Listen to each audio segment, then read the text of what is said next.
नमस्कार मित्रांनो, आपल्या मॅथ्स प्लस यूट्यूब चॅनल आपल्या सर्वांचं स्वागत आहे. व प्रश्न काय आहे, एका आयताची कर्ण 17 सेंटीमीटर आहे. 17 सेंटीमीटर लांबीचा असून त्या आयताची परिमिती 46 सेंटीमीटर आहे.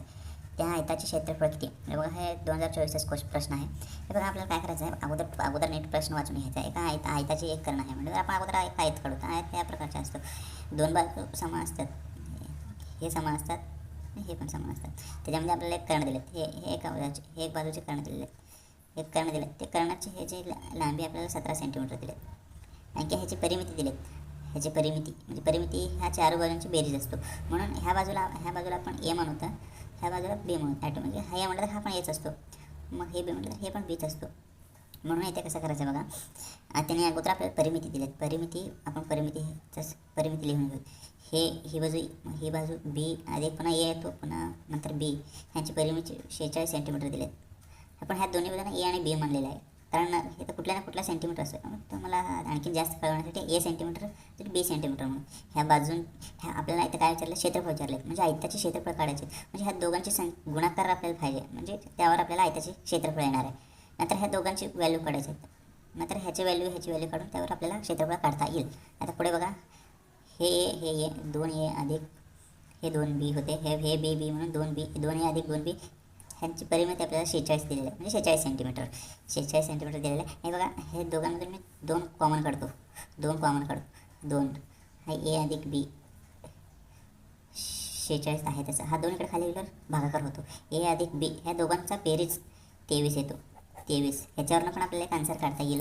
ह्याच्यावरनं म्हटलं तर आपल्याला हे करून घ्यावं लागेल. ॲडिशनल आपल्याला काय करता येईल ते पण मी सांगेन, जसं गणित होईल. बघा, ए अधिक बी आपल्याला मिळालेलं आहे. आपल्याला माहिती आहे पायथागोरसचा थेरम म्हणजेच पायथागोरसचा सिद्धांत. हे बघा, पायथागोरसचा सिद्धांत काय सांगतो, ए अधिक हे बाजूंचा वर्गांचा बेरीज हा फक्त एका कर्णाचा बेरीज एवढा असतो. म्हणजे ह्याच्यानुसार इतर दोन बाजूंच्या कर्णाच्या वर्गाचा बेरीज एवढा असतो. हे बघा, इथं आपल्याला कर्ण दिलेलं आहे. कर्ण 17 सेंटीमीटर. ह्याला आपण सी म्हटलं तर पण चालते. सी आपल्याला दिलेलं आहे 17 सेंटीमीटर दिलेलं आहे. म्हणजे हा 17 होतो. ह्याचा पण आपल्याला इथं असं कळेल की ना, आपल्याला ए अजून बी इथं पण काढता येऊ शकतो. कसं, ह्याच्यावरनं एक अंदाजे असं ओरली सांगता येईल, अंदाजे सांगता येईल. म्हणून ह्याच्यावरनं आपण पुढं गणित करावं लागेल.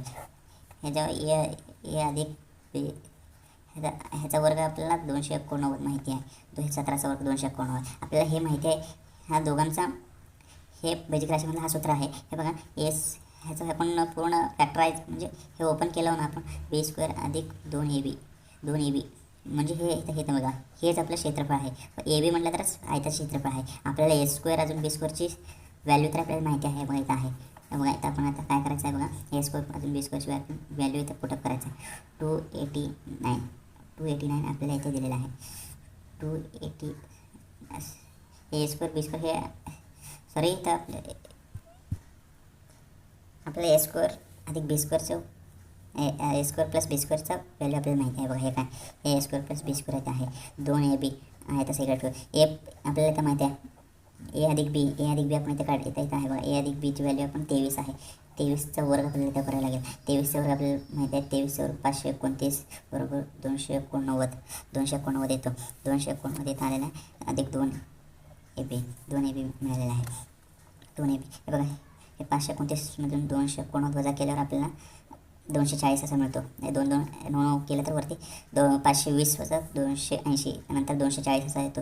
आपल्याला तर फक्त ए बी पाहिजे. इथं बघा, इथं काय दिलेलं आहे ते ए बी म्हणले तर आयताचे क्षेत्रफळ काढायचं आहे. म्हणून आपल्याला ए बी पाहिजे आहे. फक्त ए बी पाहिजे आहे. हे बघा, हा 2 इकडे खाली आल्यावर ए बी बरोबर 120 सेंटीमीटर येतो.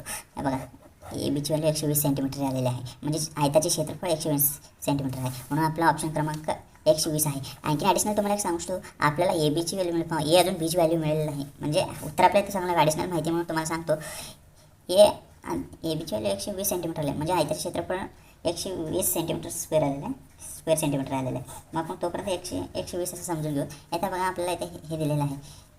ह्याच्यावरून पण आपण ए अजून बीची व्हॅल्यू पण काढू शकतो. हे बघा, ह्याला इथं आपण काय करायचं, इथं हे मगाशी हे इक्वेशन दिलं आहे, पुन्हा एकदा इथं लिहितो मी.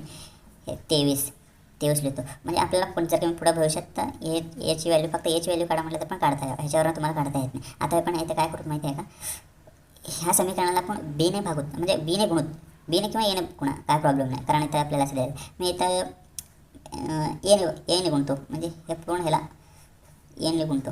हे बघा एने गुणलं तर प्रश्न काय फरक पडत नाही. हे बघा AB 23 ए पूर्ण ह्यालाच. ज्यामधलं मी पुन्हा कॉमन ए काढतो, मग हे कॅन्सल पण होतो, ह्याचा काय फरक पडत नाही. कॉमन हे इक्वेशन आपल्याला मिळेल. इथे बघा हे कसं आहे, एक सामायिक समीकरण आपल्याला माहिती आहे, एक सामायिक समीकरणसारखं A² वजा 23 हे EBची व्हॅल्यू आपल्याला आत्ता मिळालेलं आहे, आत्ताच आपल्याला इथे मिळालं आहे 120 आहे, 120. बघा असं जी संख्या आहे बघा त्यांचा गुणाकार 120 व्हावा, आणखी त्यांचा बेरीज केल्यावर वजा 23 यावं. म्हणजे असं आहे बघा. मी आता असं करतो, A² वजा 15A वजा 8A करतो, अधिक 120 आहे. तसं मी फक्त ह्यांचं फोडणी केलेलं आहे, फॅक्टर केलेलं आहे. बघा इथं काय राहतो, फक्त मी ह्या दोघांमधून फक्त मी ए कॉमन काढतो. ए कॉमन केल्यावर ए वजा 15 असं राहतो. ह्याच्यामधून पण मी 8 कॉमन काढतो. ह्याच्यामध्ये 8 कॉमन काढल्यावर ह्याच्यामध्ये मी वजा 8 कॉमन काढतो. ह्याच्यामध्ये 15 आहे तसं इथे येतो. मग हेच मी पुढं खाली इकडे लिहितो.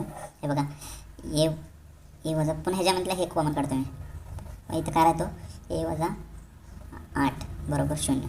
हे बघा हे दोघांनी सेपरेट लिहिलं तर ए बरोबर 15 आणि ए बरोबर 8.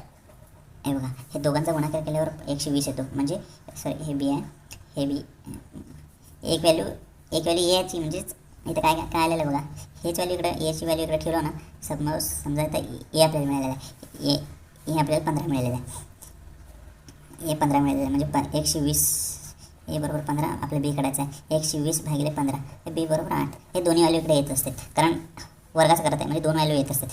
तुम्ही 8 पकडा 15 पकडा, दोन्ही उत्तर 120 येणार आहे. म्हणजे गुणाकार ए बी बरोबर 120 असं क्रॉस व्हेरीफाय पण करू शकतो. ह्याच्यावरून आपल्याला ह्याची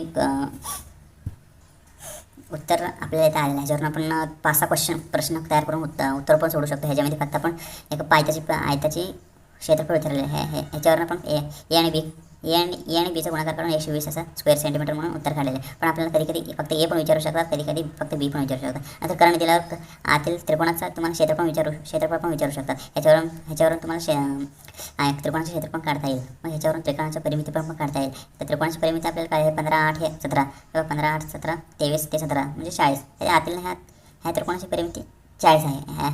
असंच ह्याच्यामध्ये नवीन 10 ते 12 प्रश्न तयार होऊ शकतात ह्या प्रश्नामध्ये. म्हणून मित्रांनो ह्या प्रकारचे प्रश्न असेल तर अगोदर आपण सूत्राच्या हिशोबाने सॉल्व करायचं, नंतर त्याच्यामधून आपण कसं ट्रिक काढू शकतो ते आपल्यावर असते. ट्रिकमुळे तुम्हाला फक्त एक टेम्पोररी काही क्षणापुरताच तुम्हाला तो गणित लक्षात राहू शकतो.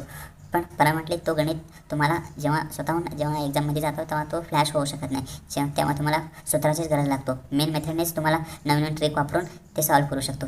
जो कोणी तुम्हाला ट्रिक म्हणून सांगतो तो ट्रिक नसतो, तो सूत्रच वापरून केला असतो. तो डायरेक्ट व्हॅल्यू पुट करतो म्हणून तुम्हाला तो सूत्र दिसत नाही, डायरेक्ट व्हॅल्यू पुट करतो, त्यामुळे तुम्हाला कन्फ्युजन होऊ शकतो. म्हणून कुठल्याही असू दे सूत्र किंवा ते पाठीमागचा थिअरी काय आहे तो कसा आहे प्रॅक्टिकली बघून ह्या हिशोबाने तुम्ही रफली डायग्राम काढून पण तुम्हाला त्या प्रश्नाचे उत्तर काढता येतो.